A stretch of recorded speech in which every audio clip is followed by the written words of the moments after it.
Então, finalizado aqui rendimentos tributáveis recebidos de pessoas físicas, a gente vai começar efetivamente a preencher os valores de rendimentos. Então, é o que você recebeu aí em 2025. Então, próximo ponto, rendimentos isentos e não tributáveis. Aqui são só os totais, então a gente tem duas colunas, rendimentos e totais. E qual que é um ponto importante? Quando eu faço a pré-preenchida, muitos de rendimentos isentos e não tributáveis, você vai observar que ele já traz, que são informações, na grande maioria das vezes, que os bancos prestaram para a Receita Federal, porque a Receita Federal ela tem informação dos seus saldos bancários. E isso vai ficar, quando você fizer preenchida, pré-preenchida, você vai observar, quando a gente chegar em bens e direitos, que um ponto principal, você vai ver que ela traz o saldo final das suas contas, ou seja, a Receita tem informação do saldo final de suas contas, e existe uma declaração mês a mês que declara as movimentações financeiras, né? Então, em rendimentos isentos e não tributáveis, vão ser todos os rendimentos aí classificados como isentos. Então, eu vou abrir aqui, a gente tem uma lista de rendimentos, tá? Então, eu tenho aqui alguns rendimentos, ele traz de forma automática, né? Dependendo do que você faz. Então, eu tenho aqui bolsas de estudo,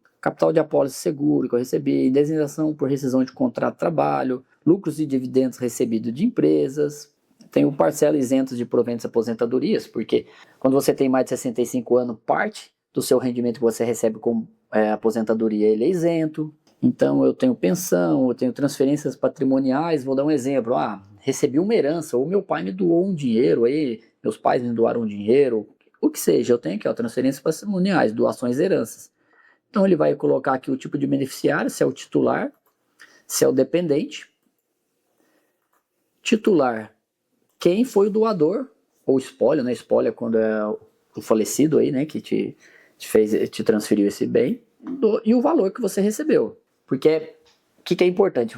Esse é um ponto até bem importante de destacar. Imagina que você recebeu uma herança. Ô Luiz, eu recebi uma casa, ou parte de uma casa.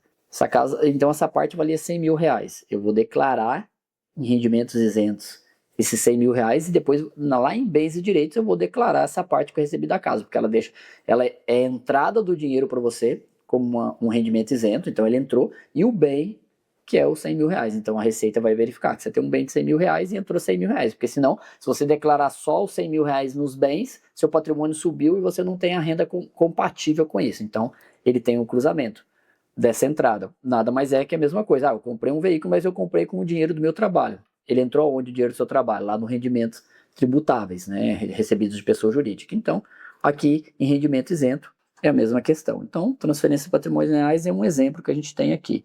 Então, ele tem uma série de informações aqui para você. Eu tenho aqui o rendimento que eu posso ter recebido de pensão alimentícia, porque hoje ele é um rendimento isento. Então, vou informar também quem que é o CPF do alimentante, quem pagou a pensão alimentícia para você, eu vou trazer essa informação. Eu tenho aqui o campo outros, que é um rendimento isento aqui, que não tem especificação, é bem comum aí, você vai ver às vezes em aplicações financeiras, tem alguns tipos de rendimentos isentos que ele vem com outros, ou até mesmo às vezes algum rendimento que veio de empresas, ele vem com outro, né, bem comum. Aqui o mais comum que a gente tem, bem comum, tá? É o rendimento de caderneta de poupança e letras hipotecárias. Recebi um rendimento ali de poupança. Ele vai trazer aqui qual que é a fonte pagadora, nada mais é que o CNPJ do banco, o nome do banco e quanto você recebeu de imposto de renda. E esse mesmo aqui você pode ver, né? Na verdade ele já te fala aqui, né? Rendimentos de poupança, letra de hipotecada, letra de crédito, agronegócio imobiliário, que são rendimentos isentos, que são investimentos LCA, LCI, né? São todos isentos aqui. Então ele te dá essas opções. Então aqui eu tenho uma série de opções em rendimentos isentos. Verifica o que se adeque aí na sua situação mais próximo, né? O que você teria, então ele tem um rol aqui, basicamente aqui a gente tem aproximadamente 28 opções aqui. Então, rendimentos isentos são tributáveis, mesma questão aqui, esse é o campo que ele serve tanto para o titular dependente, quando você vai lançar ele informa se é titular ou dependente, você utiliza aqui. Eu venho lá para os campos que a gente rendimento sujeito a tributação exclusiva e definitiva, é o próximo item. E aí eu queria mostrar a mesma questão para vocês. Rendimentos e totais. Observem totais que ele já trouxe preenchido aqui o primeiro, 13º, 4 mil reais. Foi aquela explicação inicial que eu dei lá no rendimentos tributáveis recebidos de pessoa jurídica, que o rendimento 13º salário, ele é uma tributação exclusiva na fonte. Então ele já trouxe aqui para você, ele carrega automaticamente essa informação. Então eu tenho aqui rendimentos. Se eu der um novo, eu tenho poucos rendimentos, tributação exclusiva e definitiva. Então, o que eu tenho? Rendimentos de aplicações financeiras. Por que rendimentos de aplicações financeiras? Ele é uma tributação exclusiva na fonte, porque ele já é um rendimento líquido aqui para você, tá? Então, ele já traz somente, quando você vai ver no seu informe de rendimento do banco, né? Quando você for fazer esse preenchimento e o comparativo, que ele já traz o valor líquido que você recebeu descontado do imposto de renda. Eu tenho os rendimentos que eu recebi aqui, juros sobre capital próprio, algum investimento em alguma empresa, participação nos lucros ou resultados, prêmios líquidos obtidos em loterias de aposta de cota fixa e outros. Então, outros rendimentos aí que eu possa ter, tributação exclusiva ou definitiva. Então, eu tenho aqui, são poucas opções, né? Então, eu tenho 5 opções aqui para preencher. E o rendimento de tributação exclusiva e definitiva, pré-preenchido, a grande maioria das vezes ele vem todas essas informações. Então, é uma questão de conferência para verificar se não faltou nada, porque como a gente disse, pré-preenchida, ele te auxilia na declaração, mas não quer dizer que é a informação definitiva. Então, rendimento de aplicação financeira, mesma situação, titular ou dependente. Titular, ele já traz você, dependente, você informa o dependente. Então, está aqui também. Finalizado o rendimento sujeito a tributação exclusiva e definitiva, eu venho aqui para rendimentos tributáveis de PJ, imposto com exigibilidade suspensa. Muito comum em empresas que tem, por algum motivo, está discutindo imposto, tá? Então, eu não vou entrar tanto aqui nesse mérito, mas se você tiver, você vai ver que no seu informe de rendimento vai estar essa informação, mas isso hoje eu vou te dizer que é exceção aqui, tá? Mas só para vocês saberem que existe esse campo aqui, se tiver, vai estar no informe de rendimento de vocês. E eu tenho os rendimentos recebidos acumuladamente. O que é rendimentos recebidos de pessoa jurídica acumuladamente pelo titular? Nada mais é que são rendimentos que você recebeu referente a períodos anteriores num único pagamento. O que é bem comum aqui, principalmente se você for um CLT às vezes?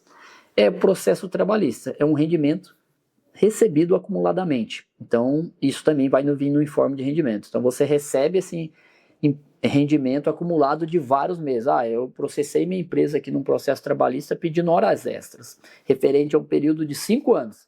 A empresa vai lá e te paga você ganhou uma causa, ela te paga numa única vez, mas ele é referente a 5 anos. Então, é um rendimento que você recebeu acumuladamente de uma única vez. Então, existe um cálculo específico para isso. Quando eu dou um novo aqui, ele vai me dizer aqui, como que eu quero fazer isso? Tá? Você vai dizer a opção que você quer, tá?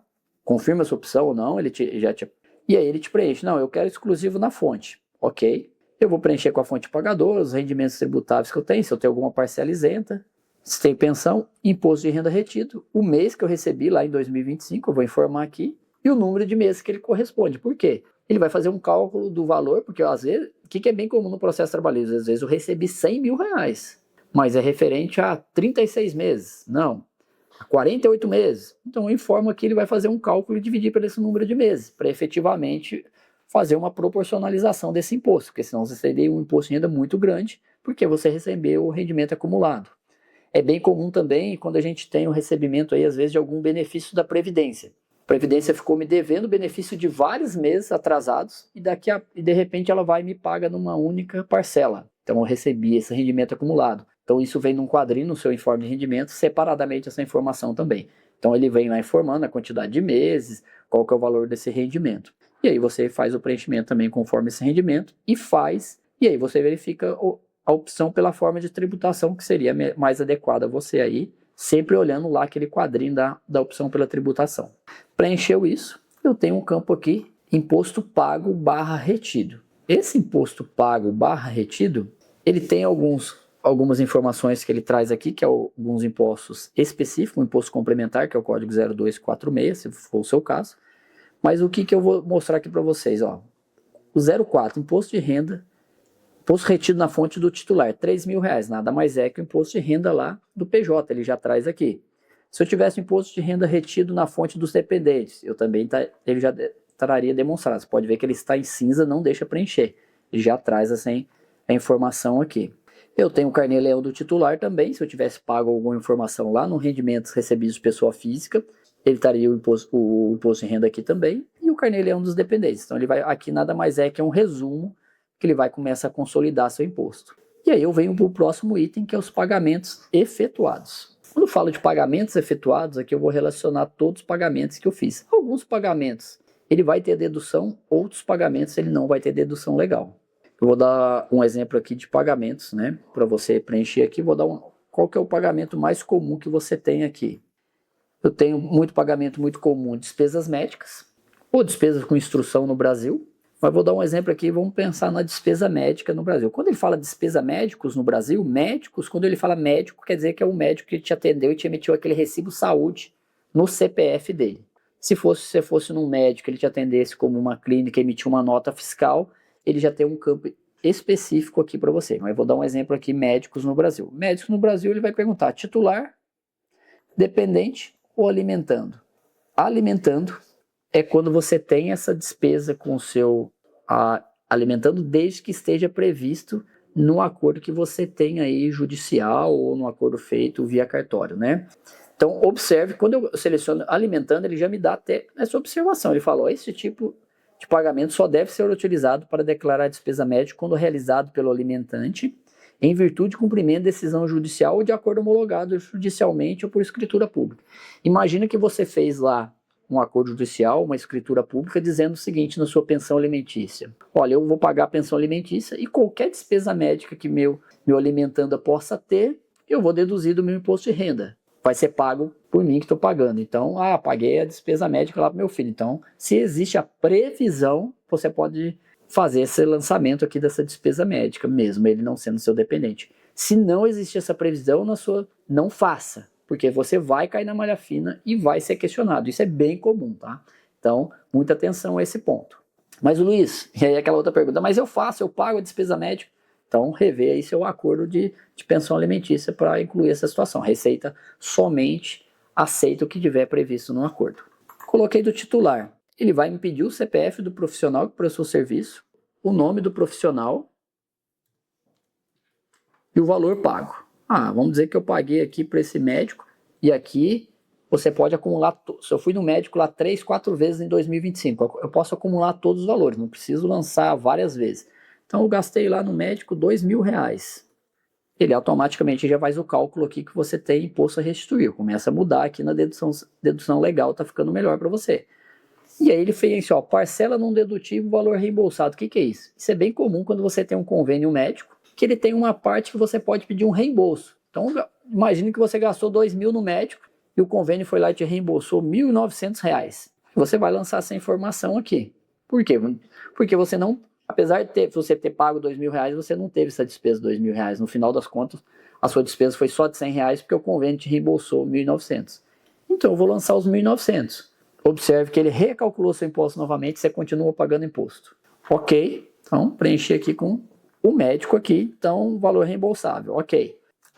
Luiz, mas eu tive outras despesas, eu posso ter tido despesas com dentistas, psicólogos, fisioterapeuta, terapeuta ocupacionais, posso ter gastado com médico no exterior, tem uma previsão aqui também, você vai ter que guardar esses documentos que comprovam.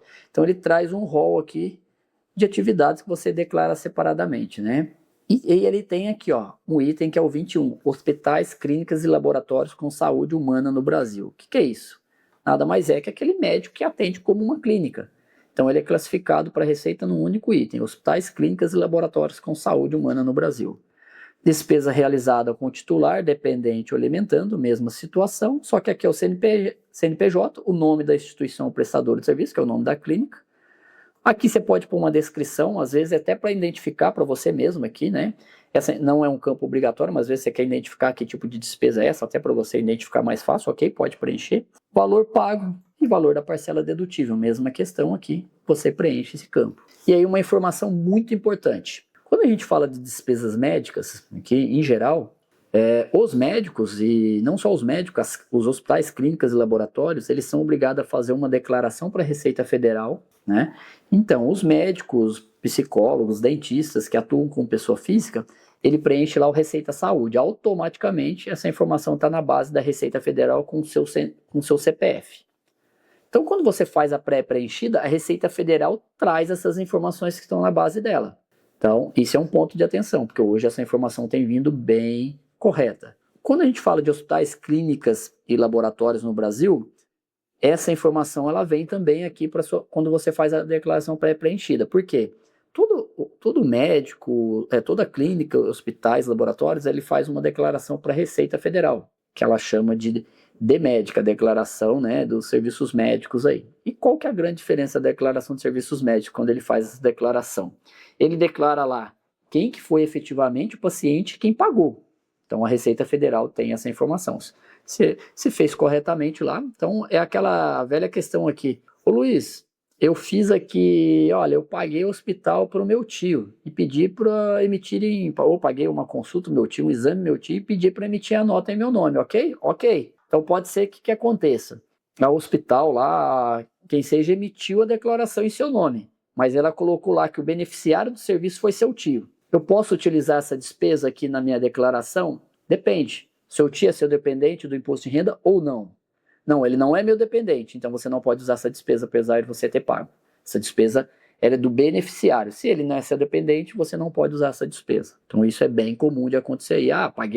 Bem que eu paguei lá para meu sogro, minha sogra, uma despesa médica. Ele não é meu dependente, eu não vou poder utilizar essa despesa, ok? Esse é um ponto importante. Então, outras despesas que eu tenho aqui. Eu tenho despesas com instrução no Brasil. Então, vamos dizer que eu tenho uma despesa aqui com instrução no Brasil. Eu paguei lá a minha instituição de ensino, paguei minha faculdade. No ano eu gastei 25 mil reais de faculdade. Pô, Luiz, gastei 25 mil reais de faculdade e meu imposto restituir só subiu R$ 768 reais? Somente subiu R$ 768 reais. E isso eu vou te mostrar por quê. Quando a gente vier aqui no resumo da declaração, aqui embaixo tem um resumo que ele vai fazendo todos os cálculos, tá? E eu vier aqui em cálculo do imposto, ele vai fazendo os cálculos, né? Todo está fazendo o cálculo do imposto aqui e tudo mais. Outras informações você vai observar um ponto importante. Ele traz todos os rendimentos que você tem, seus bens e os rendimentos tributáveis e deduções. Rendimentos tributáveis e deduções. Está trazendo um resumo aqui do que a gente vem preenchendo, tá? Então ele trouxe as contribuições que eu declarei aqui para o INSS, trouxe meus dependentes. E olha que legal, eu declarei aqui que eu gastei de faculdade lá, e olha o total, e olha o quanto ele deduz, despesa com instrução, R$ 3.561,50. Ou seja, se você gastar 100 mil reais, ou você gastar 3.560, esse é o limite que você tem de despesa com instrução. Então você pode ter feito o curso muito caro aí, o governo vai te limitar um teto, e isso é a mesma coisa para os seus dependentes, tá? Então tem essa limitação, e é importante que aí você vai conseguir ver nessa ficha aqui, resumo da declaração, ele vai fazer um resumo aí para você de tudo que você está preenchendo. Então aqui, eu posso preencher, eu tenho uma previdência privada, eu tenho aqui informações de previdência privada, contribuições para entidade de previdência privada, que é muito comum ali, né, que quem faz um estudo tributário que prevê que você possa até deduzir 12% se eu fizer uma aplicação no PGBL, por quê? Existe uma diferença aqui quando a gente fala de previdência privada. Existem duas previdências privadas, PGBL e o VGBL. O PGBL, ele permite um benefício fiscal imediato. Então, é o Plano Gerador de Benefício Livre. E eu tenho o VGBL, que é o Vida Gerador de Benefício Livre. PGBL, eu posso deduzir do meu imposto de renda os pagamentos que eu faço mensal, e o VGBL não. A diferença é que quando eu for lá fazer o resgate na minha aposentadoria, o PGBL eu vou pagar sobre o total e o VGBL eu vou pagar lá somente os rendimentos. Então tem uma tributação específica. Aqui eu tenho informações de advogado. Qual que é a informação de advogado aqui? É importante lançar advogados? Principalmente se você tiver, eu vou dar um exemplo de que é bem comum, tá? Ações trabalhistas. Então ele separa aqui, ó. Advogados relativos a ações judiciais, exceto trabalhistas, e os advogados relativos a ações judiciais trabalhistas. Por quê? Se eu recebi um rendimento de uma ação trabalhista, imagine que eu recebi 100 mil reais de rendimento bruto da ação trabalhista. Descontado, que vai lá ter imposto de renda, pode ter me descontado, e eu paguei lá 20 a 25% pelo advogado. Então imagine que eu paguei dos 100 mil, eu paguei 20 mil reais para o advogado. Quando eu for declarar esse rendimento, eu não declaro 100 mil, eu declaro 80 mil, porque o valor que eu paguei para o advogado eu posso deduzir da base de cálculo da ação trabalhista. Então é importante que eu lance a informação que eu paguei para o advogado aqui. E aqui eu vou informar ou o CPF do advogado ou o CNPJ desse advogado. E aí, muito importante, tenho que ter o recibo comprovatório ou a nota fiscal. Por quê? Isso é um item bem comum de malha fina, tá? A Receita Federal, na grande maioria das vezes, a ação trabalhista, ela vai para a malha fina e ela pede alguma série de documentos que comprovem esse rendimento, inclusive o pagamento aí ao advogado. Então é bem comum. Outro ponto que é bem comum aqui, né? Tem aqui, ó, aluguel de imóveis administrador de imóveis, aluguel de imóveis. Luiz, mas eu sou obrigado a declarar o aluguel? Sim, você é obrigado. Existe uma previsão na lei, no decreto, até aqui, regulamento do imposto de renda, se você aluga um imóvel, você é obrigado a declarar quem que é o locador do imóvel, CPF, CNPJ, e quanto você pagou. É um meio da Receita fazer o cruzamento de várias informações, tá? Por quê? Se você aluga um imóvel hoje através de uma imobiliária, ela é obrigada a declarar para a Receita Federal essa intermediação do imóvel, se ela recebe esse imóvel, esse rendimento e tudo mais, né? E você é obrigado a declarar quanto pagou. Então, é bem comum você observar na declaração pré-preenchida, quando você aluga um imóvel, né? Tem algumas imobiliárias grandes hoje no mercado, que ela faz isso 100% e você já vai trazer essa informação automática para você. Mas se eu alugo um imóvel, sim, eu devo declarar aqui quanto que eu pago de aluguel de imóveis. E aí eu tenho outra opção. Eu tenho aqui a opção de administrador de imóveis. O que é essa opção? Isso aqui é quando eu recebo aluguel. Então eu tenho um imóvel alugado, eu recebo aluguel. Só que eu contratei uma imobiliária para administrar esse meu imóvel. Ela cobra lá o percentual dela, 6%, 8%, que seja. Então eu vou declarar quanto que eu paguei para esse administrador do imóvel aqui, CPF ou CNPJ. Por quê? Porque eu deduzo esse valor lá do meu aluguel. Eu lanço meu aluguel como rendimento líquido e eu tenho que lançar aqui esse pagamento. É um cruzamento de dados, né? Ah, Luiz, mas se a minha imobiliária não declarar, aí ela automaticamente ela está sujeita aí, eventualmente, uma notificação da Receita Federal, né? Se não houver esse cruzamento de dados, tá? Porque desse ponto as imobiliárias elas também têm uma declaração específica que chama de MOB, que é a declaração das operações imobiliárias aí. E aí eu tenho uma outra opção que é o corretor de imóveis. Qual que é a diferença do administrador? O administrador é quando está administrando o imóvel. O corretor é quando eu pago efetivamente uma corretagem do imóvel. O que é bem comum na corretagem de imóvel? Eu vendi um imóvel aí e paguei uma corretagem para o corretor de imóveis, seja CPF ou CNPJ, então eu lanço essa informação. Por que eu lanço essa informação?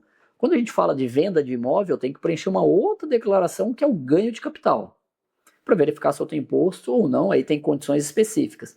Então lá no ganho de capital, o valor que você pagou de comissão para o corretor de imóveis, você pode deduzir dessa apuração. Então na sua declaração de imposto de renda pessoa física, você lança a informação que eu paguei aqui de corretor de imóveis, quanto que eu paguei. O que é muito comum também de pagar de corretor de imóveis? Aí você faz a venda e paga para, bem comum lá, eles para 5, 6 corretores diferentes. A imobiliária passa lá que ela recebeu parte, o corretor tal recebeu parte, então você declara todos os valores, você pagou individualizado aqui também, tá? Arrendamento rural, né, esse tipo de pagamento, ou outros pagamentos que eu queira declarar aqui que eu fiz algum tipo de pagamento que é importante para o imposto de renda, você pode fazer. Então, ele elenca aqui, alguns pagamentos têm deduções e outros pagamentos não vão ter dedução. Simplesmente ele serve aqui para esse cruzamento de dados e a sua declaração ficar redonda, desde que você recebeu um aluguel, declarou ali o corretor de imóveis, um administrador. Desde que você vendeu o imóvel, declarou o corretor. Então, é um cruzamento e o fechamento, porque a Receita ela trabalha com cruzamento de dados e ela te pega nas inconsistências cadastrais. Então, nesse passo a passo, você tem que preencher todas as informações que você tem. Doações efetuadas. Luiz, o que é o doações efetuadas? Então, tem o tipo de doações aqui, ó. Doações 2025, Estatuto da Criança e Adolescente. Tem alguns órgãos, por lei, que estão autorizados a receber esse tipo de doação, não são todos, tá? Então não é que simplesmente eu recebi uma ligação, você vai doar aqui para minha instituição tal, que necessariamente é uma dedução legal, tá? Tem que ver se tem regras para isso. Então tem essas doações, tem incentivo à cultura, incentivo à atividade audiovisual, então tem uma série de doações que eu posso ter feito aqui. Doações em espécie, doações em bens e direitos. Doações em espécie. Doei dinheiro, fiz uma transferência bancária, que é muito comum. Ô Luiz, eu transferi lá pro meu filho, mas meu filho não é mais meu dependente, mas eu fiz uma doação para ele. Eu vou pagar algum tipo de imposto de renda? Não, você não vai pagar imposto de renda. Mas então imagina, eu doei lá pro meu filho 50 mil reais. Esse meu filho com 50 mil reais, ele foi lá e comprou um veículo. Por que você faz essa doação? Para o seu filho ter origem na declaração dele. Como que ele começou a comprar bem se ele não tem, imagina que ele não tem uma renda compatível. Então ele recebeu a doação de alguém, então eu fiz essa doação aqui. O que é a questão quando a gente fala de doação, que é muito específico? O imposto de renda não estabelece nenhuma regra para você pagar imposto de renda sobre doação. mas observe o seu estado. Conforme o estado, quem recebe a doação, existe regra que você vai pagar de imposto. Aqui no estado de São Paulo, a gente tem o ITCMD. Dependendo do valor que você recebe, você está sujeito ou não ao pagamento desse ITCMD. Então é uma doação, então eu posso estar pagando imposto para o estado. Então você tem que ver a sua regra estadual. Então cada estado estabelece a sua regra e o percentual de imposto, tá?